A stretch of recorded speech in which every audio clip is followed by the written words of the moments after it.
My name is Dr. Christian Weikop, and I am a Chancellor's Fellow at the University of Edinburgh, a specialist in modern and contemporary German and Austrian art. I have a particular interest in Expressionism and Dada, and increasingly I'm working on German artists of the post-45 period who were responding to, in some ways, the Expressionist tradition. Artists such as Georg Baselitz and Ansam Kiefer. And Edinburgh is at the centre of a research network involving Tate and the National Galleries of Scotland, working on artist rooms, which is Anthony Doffey's collection. And Artist Rooms is on tour, and the New Walk Museum in Leicester is a very important site on that tour. And in fact, later this year, there will be an exhibition of Georg Baselitz at the New Walk Museum, hanging at the same time as their incredible Expressionist collection. My connection with the New Walk Museum goes back to the 1990s, the late 1990s, when I was doing a PhD at Birmingham University in the Midlands, not so far in fact from the New Walk in Leicester. The Barber Institute there has a small representative collection of Expressionist art, but I was advised to go and see the incredible collection at Leicester, as I was told it was one of the most important in the country, if not the most important in the country. And sure enough, I was amazed by the quality of Expressionist printmaking in particular, as well as some fabulous paintings that they have there. My PhD was on the Brücke group, and in 2005 I organised a major centenary conference at the University of Sussex. Sussex is important in relation to Leicester in terms of Hans Hess. Hans Hess was a curator at Leicester, the Leicester Galleries in the 1940s, who was employed by a pioneering figure called Trevor Thomas. And later in the 1960s, he went on to co-found the art history department at the University of Sussex. I got chatting to David Mellor, Professor David Mellor at the University of Sussex, who'd been there since the beginning, and he talked to me a little about Hans Hess, and this intrigued me. And so I started delving into the history of the Hess Collection really at that point, producing an essay for a volume on the British reception of German Expressionism. And I realised how significant Hans Hess was in that reception, along with other key figures such as Rosa Shapira, also closely connected to the Leicester Gallery. And Hans Hess's father, Alfred Hess, who was a shoe manufacturer in Erfurt in Germany, had the most incredible collection of German Expressionist art, which he built up from the late teens through the 1920s. In the 1930s, of course, with the rise of National Socialism, the collection was dispersed, and Thekla Hess, Hans Hess's mother, ended up in Leicester in the late 30s, early 40s. And Hans was employed by Trevor Thomas to work there. And they staged this very important exhibition called Mid-European Art.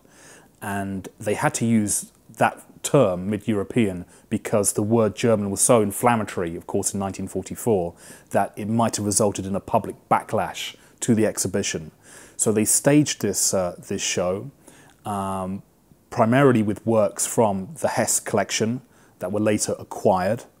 And it was truly a pioneering exhibition, probably the first exhibition of Expressionist art in a public art gallery.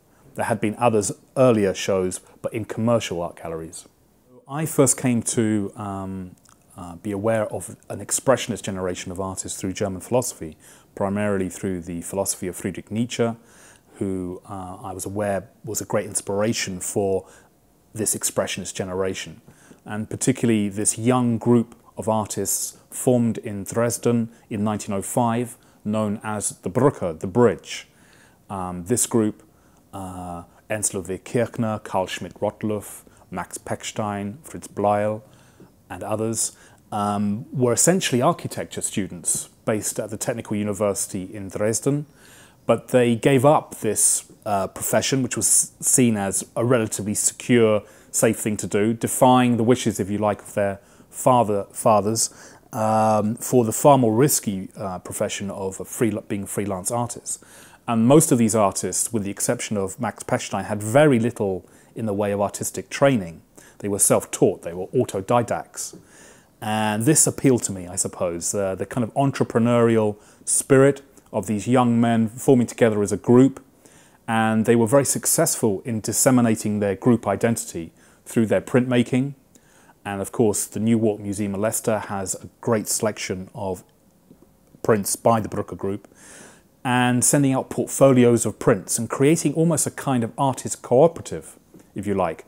Rosa Shapira, who was also very important to the history of the Leicester Museum and Art Gallery, was a passive member of the Brucker, in fact. She, from the very beginning, was sort of signed up as a supporter of these artists.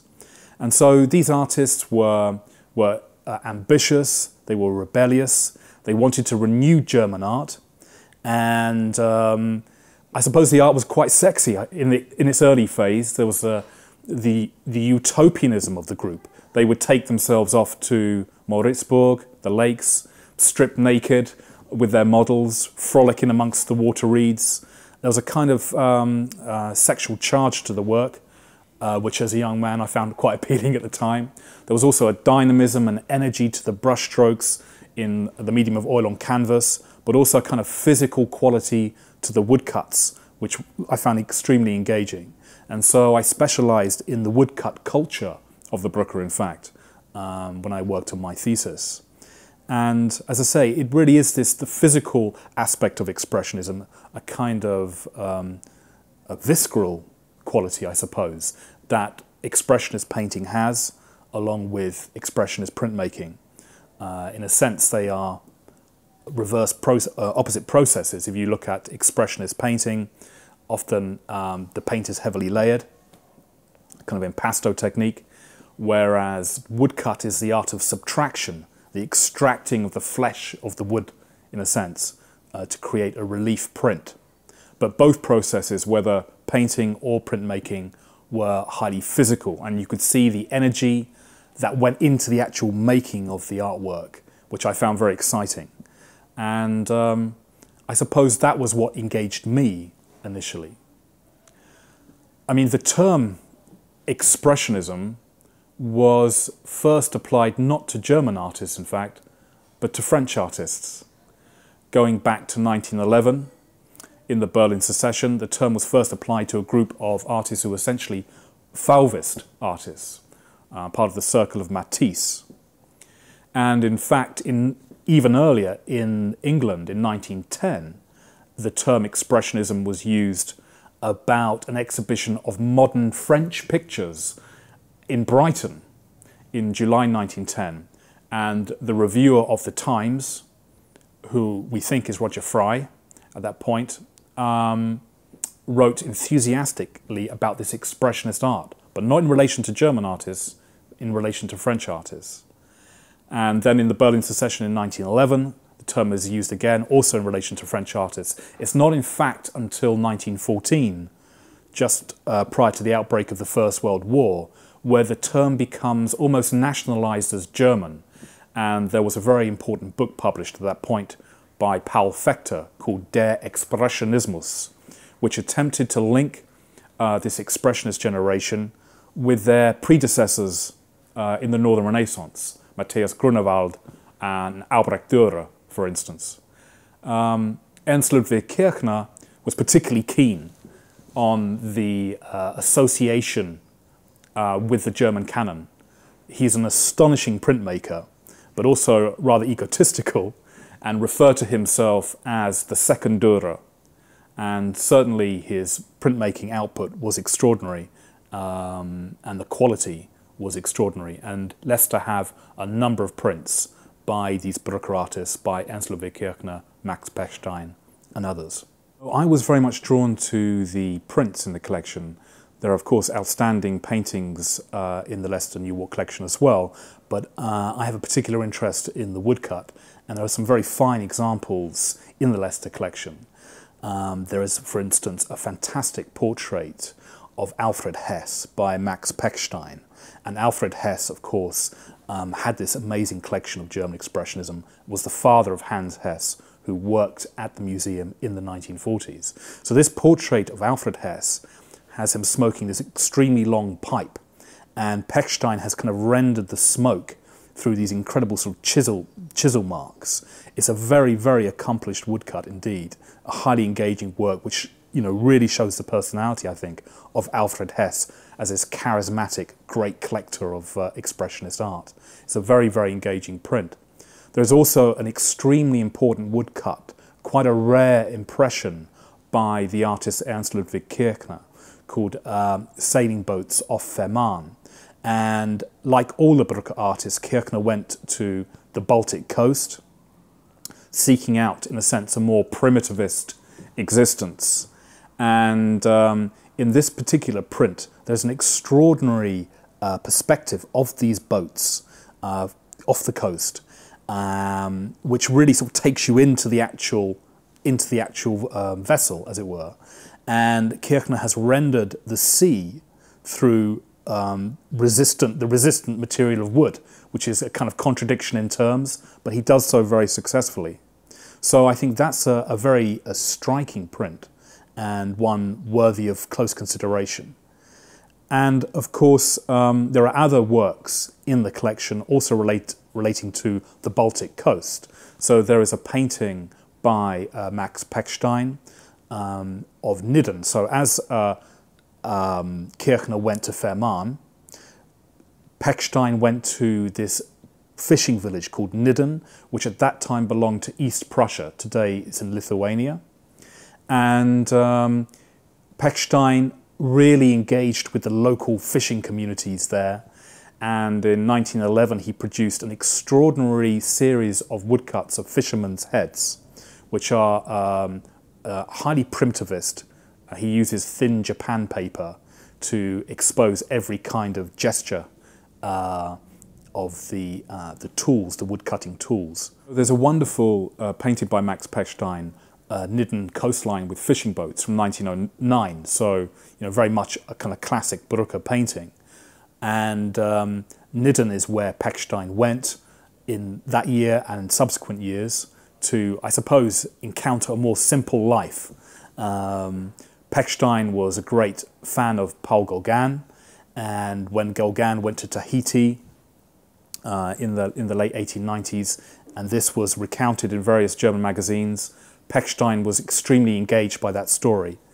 And so, in a sense, they were seeking out a kind of more primitivist existence, both at home in Germany, in the Baltic, and abroad. So Emil Nolde and Pechstein both went to the South Seas, in fact, following the example of Gauguin. But in Nidden, Pechstein engaged with the local fishing community and really immersed himself, I suppose, in that sort of rural culture. And this painting is an interesting work in the sense that it kind of reveals Pechstein's debt to a certain degree to the Fauvist artists. In 1908, Pechstein spent a considerable period in Paris and encountered various artists in Matisse's circle and recruited, for instance, Kees van Dongen to the Brücke group. And you can see in this particular painting of this Nidden sailing scene, or fishing boats, I should say, his response to André Derain and Matisse's colours, and to a certain degree also Van Gogh, but I think particularly Fauvism. And Fauvism was exactly contemporaneous with the Brücke. You know, the Fauves got together, or that term was first used in 1905, and the Brücke group were also formed in 1905. And there are connections between these two circles. In 1937 in Munich there was a very large exhibition called the Degenerate Art exhibition, Entartete Kunst in German, where the artists who are in the Leicester collection, their work was represented and castigated as degenerate. 1 year later in London, in 1938, there was an exhibition curated by Herbert Reed and others at the Burlington Gallery, which was a counter-exhibition to Hitler's Degenerate Art campaign, and in a sense presented Expressionism as the art of democracy, the art that Hitler hated or hates. and so it was considered to be a saved art in many ways.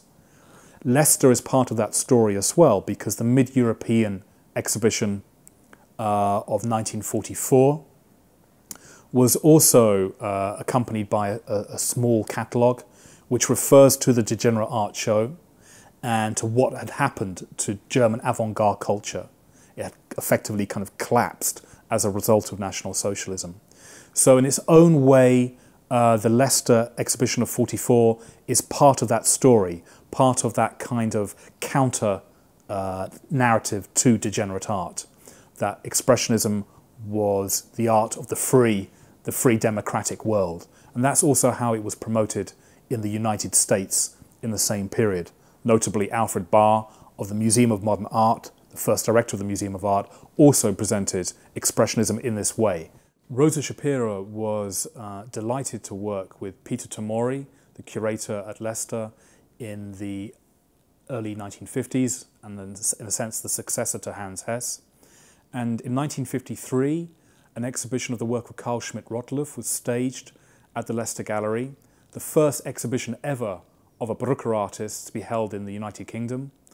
And this was, according to Shapira, her most important achievement in England and one of the proudest moments of her life. And Schmidt-Rottluff's work was very well received in the press. And there was even a reception in the German press, so they got to know about it in Hamburg and elsewhere. And this was an exhibition of his prints and his stone carvings. And as I say, Shapira was delighted that Leicester agreed to take on and stage this exhibition. And in the sense, it came in the wake of the Mid-European Art Show of 1944 and also other exhibitions devoted to Expressionist art. So Shapira, who was a passive member of the Brucker going all the way back to the foundation of that group in 1905, was absolutely critical in the development of Brucker history, but also critical in the development of the history of the Newark Museum at Leicester. After the Second World War, Expressionism was very much in the doldrums for a while. It had to be, in a sense, rehabilitated. And this was quite a long process. But there was a kind of positive reception in the press, and public reception also, in the late 60s and 1970s. And perhaps there was something about Expressionist art, something about the Brucker artists, for instance, that chimed, I suppose, with the bohemian counterculture of that period. And so there was a more positive reception for Expressionism from the late 60s through the 1970s, and Leicester was very much part of that story. For instance, David Bowie, who was living in Berlin in the 1970s, he would frequent the Brucker Museum in Berlin, and he loved going there, and he even attempted to paint like Ernst Ludwig Kirchner, one of the artists represented in the Leicester collection. So there's a kind of rock and roll aspect to it, which I think is interesting. There is also, you know, a positive reception in the late 70s for this art, in a sense as some kind of counterpoint to dry minimalism and conceptual art. There was a desire for a kind of joy of paint. This is a cyclical situation. You know, painting comes in and out of favour historically. But in the late 70s, there was an interest again in painting, in this Expressionist generation that connected then with a neo-Expressionist generation. Artists like Rainer Fetting, for instance. Fetting was part of the Berlin Kreuzberg squatting scene of the late 70s, early 80s. He used to frequent punk and gay clubs in that part of the city, and he responded very much to the sexual charge, I suppose, of Brucker's art as well. So you have this new wave of artists there in the early 80s, kind of responding to the Expressionist legacy, I suppose. And the interest in Expressionism continues, not least because of the sensation created around so-called degenerate art. These artists present in the Leicester collection were all dubbed as degenerate artists in the 1930s in Nazi Germany. They were castigated for being degenerate, for being decadent. And many of these artworks that are currently in public museums in Germany and elsewhere are actually being restituted to the Jewish families, the German Jewish families, also Anita Halpin Hess. So in 2006, the famous Berlin street scene by Ernst Ludwig Kirchner was restituted to Anita Halpin Hess, the daughter of Hans Hess, and it was sold at Christie's for I think $38 million and bought by the Neue Gallery in New York. So it's currently in the New York collection.